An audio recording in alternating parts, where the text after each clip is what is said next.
Turn on the torch, light up the flame, time to melt some glass, my friends. Does that ring a bell? Yeah, it rings a bell.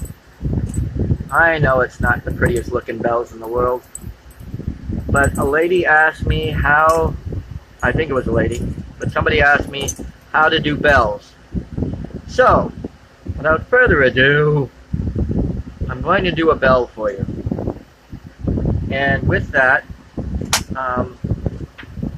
there's several things you're going to need. Well, I have is a blow hose with a swivel. Okay. I'm sorry about the darkness, but that helps you to look more into the flame while I'm working it. Another thing that you're going to need is one of these tube clamps, which helps out a whole lot. Holders, a tube holder anyway. Now, those are the two main things, and the rest of it you can deal with as you go with just the glass that you have around you. And if you had to deal with other things to make it work, that'll happen too. It's all in the determination of how much you want to get done and what you want to do here. First of all, I'm going to make the clapper. The clapper is an important part of this, and if you want, I will put in the description below a URL that I did on making chain links. And practicing the chain links will help you to make this clapper work really, really well. And also gives you an idea how to do chain links, which is a pretty cool thing, huh? Yeah. Now I'm going to make some stringer, but rather thick stringer, and that's going to be it's going to be a loop for the top of the clapper that goes to the actual stem part, and another the bottom part of the clapper, which will make to the clapper itself. Okay, and also between the two loops you get a good free swinging clapper. First loop I'll do, there you go. Okay, one down. Second loop. Very much like the first. And I probably didn't have to put that other loop down because I'm going to put them intertwined together here in just a second. Pick that up. Put it together. Now here's the fun part. Actually use gravity for you. Heat up the top and let it loop downward instead of trying to pull it up. And now you've got the two inner parts swinging of the clapper. And now I'm going to make the clapper end of it, which I'll do on this thing right here. It's not going to be very long, it's not going to be very big. Might even be a smaller bell than what I have been doing in the past, but it's all in the demonstration thereof, and also gives you an idea of what to do. Timing is everything. Okay, there's the bottom part of the clapper. I'm going to touch to there, pull it off there, and you're saying, why are you doing it so many cold wells? So that I can get the right angle to do this. Now that clapper is part of that loop.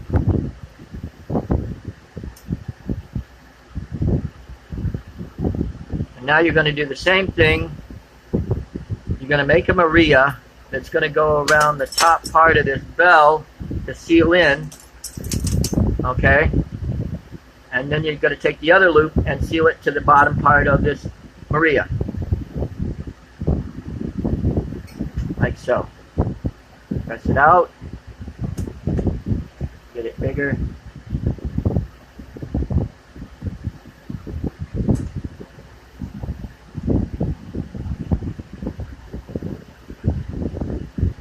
Now I'm going to take the bottom loop that's still not connected to anything. This is where having two sets of tweezers come in handy. I didn't grab it at the right spot. Now here you go. Oops, I got onto a piece of plastic there. Yeah, that's interesting. Now, you're just heating up, and you can condense this down even further.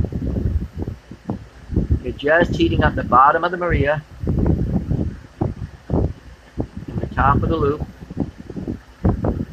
bringing them together. And there you got a free swinging clapper. Okay?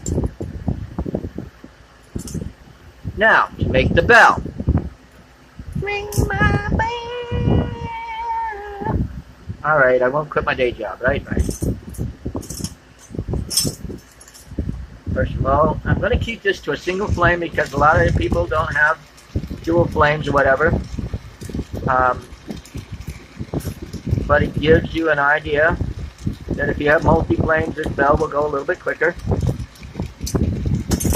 The bell part, anyway. Having a single flame doing the clappers and the loops really comes in handy.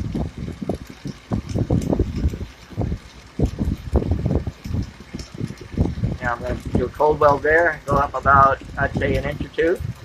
And this is going to be where the top of the bell comes together.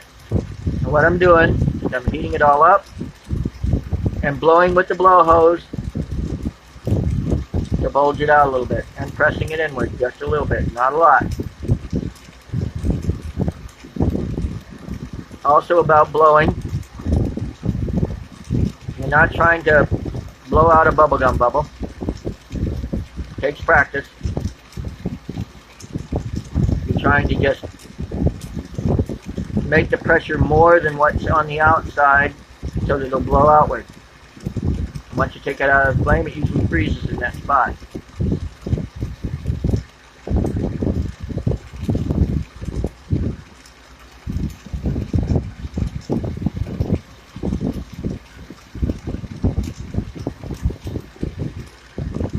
Got a little bit of contamination going on there. That's that black spots you got there, but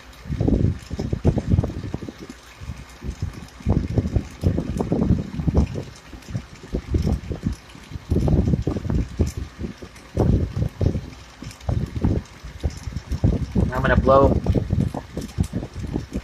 flare out the bottom end of this, and then blow it out. And then I've got a graphite reamer that I'm going to be using to ream it out completely with. So I'm going to take that little nipple off. It'll flare better. Oops. I was about to do this multi-flame, but I'm not going to.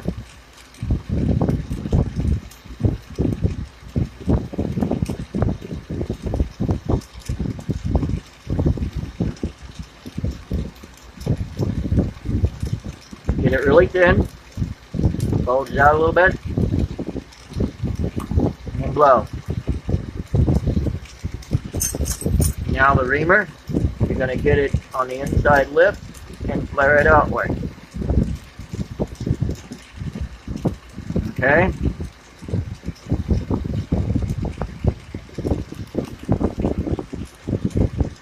I'm going to flare it a little bit further down, but also keep the bottom of the bell a little bit thicker. And I'm using the inside as a brace, make the outside, to flare out the outside of the bell. You'll see what I'm talking about in just a second. That helps you keep it a little bit smoother, a little bit rounder. What I'm doing is not making it perfect, but it's giving you an idea and a direction to go in. Correct? Correct. Okay. Now if you want to make it more flat and round and flat on the bottom, you heat up just the bottom.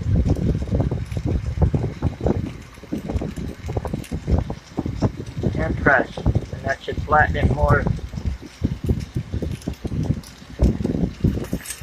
Now, the next step is the holder. Okay, hold that in place.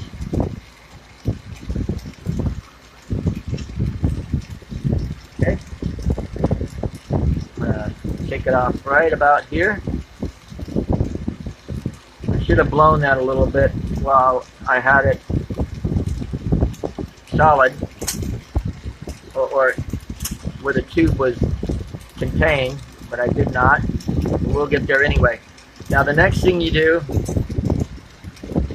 you can do this several ways, but this is one of the ways I do it, is I heat up really hot, pinch, pull very fast, makes it really, really thin at the bottom, or where you're pulling it off, where you can make a hole. Once you got a hole, you can flare it out. I can see what I'm doing here. There we go. I'm going to flare out that whole nipple area that I'm working on, so that the chain link, or the links, will sort of basically go through it okay.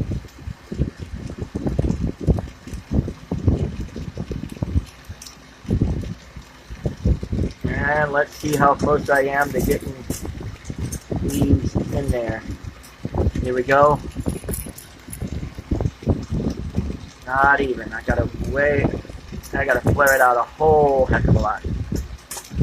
I made the loops a little bit too big, but that's okay.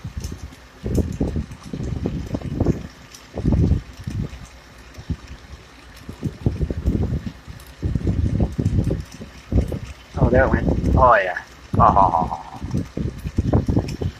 Heated up just right, and it went whoop right out there. That should be enough to put the top of this bell together. And there you go. It's in there. It's nice and loose. Now we're going to take the plane down even further, and we're just sealing the Maria to the top lip of that bell.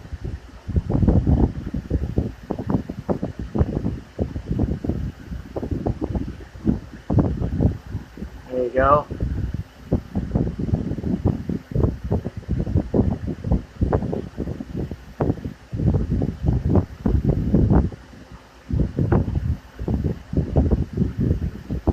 I'm also going to pull out just a little bit.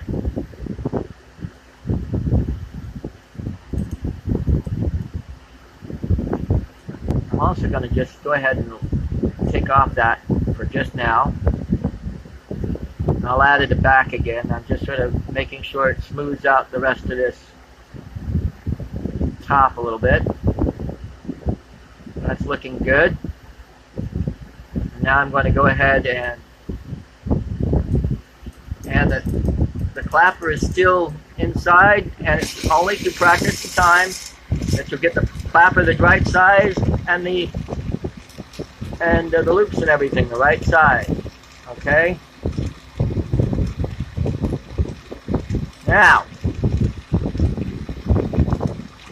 get that from my father. He used to do it all the time. Now, do it now. No, in my case, I'm giving you a time that it's going to happen. Now, we're doing this. And I'm going to put a little ball on the end of this bell. And with that little ball, it's where I'm going to add like a dolphin or a unicorn or whatever I want to add to the top of these bells. And I could have made the clapper just a little bit bigger. With that, I'm going to put a cold weld at the top of this clapper for right now, so that you can have instant gratification of hearing this bell ring. Otherwise, it's a little bit too hot for me to handle. Okay? It's not the prettiest, but it gives you direction to go in. And I thank you very much for being there. And as always, Carpe Vitro. Let me get you. Voila! Everything's dropping all at once. Let's get that off too. Thunk, thunk, bang, boom, bash, crash.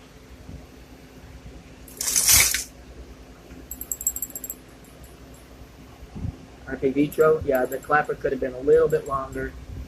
I was just working it. We'll get there. Thanks for watching. As always, enjoy your day. And again, Carpe Vitro.